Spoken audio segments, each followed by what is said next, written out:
Hi, John. How are you? I'm good, Josh. Good to see you. You too. It's such a pleasure to speak to you. And I wanted to start off by asking, as an actor, when you're approaching a role like this, where you're playing a real life historical figure, how does that affect your approach to a job like this one? Well, it's I had to do a lot of research and I found some people in my research that kind of mirrored this character that I was to play, Viktor Petrovich, and uh, uh, I enjoyed working on it very much. I want to, and I had to play a character that ages me, a character whose age was maybe 10 years older than I, or looked 10 years older than I. And then 35 years younger, I had to play him as the younger character. And I had, fortunately, a wonderful makeup fellow. And his name is Scott Wheeler. Uh, and I was just doing a test, trying out different things in this little makeup arrangement that the producers put together. And they had this man, Scott Wheeler.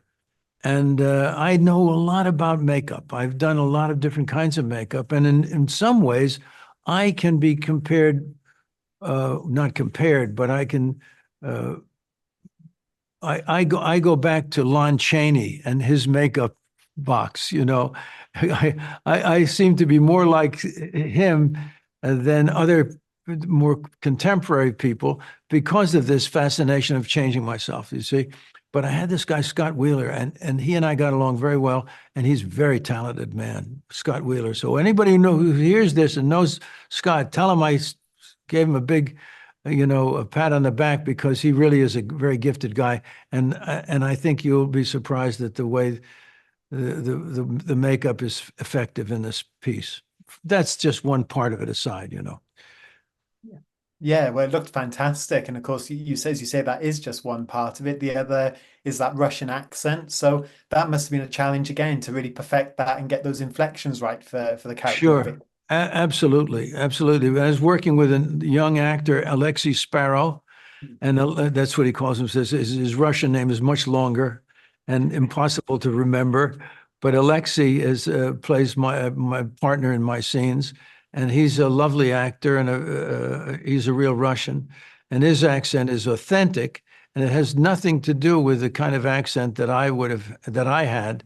And of course, I'm from another generation. He's a modern fellow, but uh, but anyway, the accent was important, and all of the things that were surrounding this character, I kind of ingested, the best I could, and I think I did a pretty good job.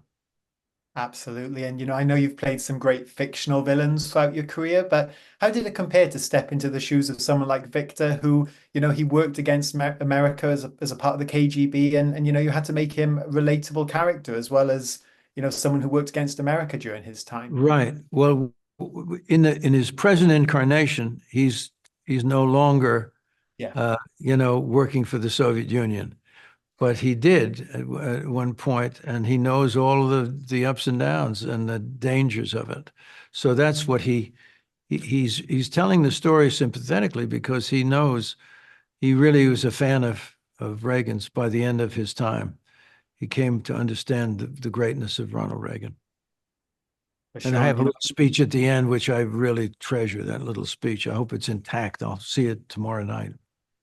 Yeah, it was a brilliant character arc, to take him, as you say, from where we see him as a young man to an older man. And I know you were attached to this role for a long time. So what did it mean to finally make this movie? And then obviously I know you faced the challenges of COVID while you were making it as well, but it's finally going to be seen by the world now. Yeah, well, it's a great relief to have it. It seemed like everything was in the way of it. During COVID, it was very difficult to make a movie. Every time someone got sick, we had to wait 10 days to see if they were, the set was clean.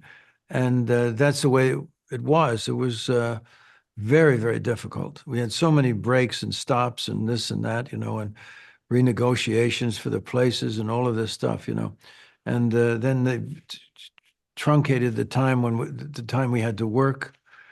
But there were some very good people working on it continuously, and Sean McNamara, the director, is a lovely guy, and he's so flexible. He goes with the flow. He finds a way to do things, and nothing stands in his way. He's terrific.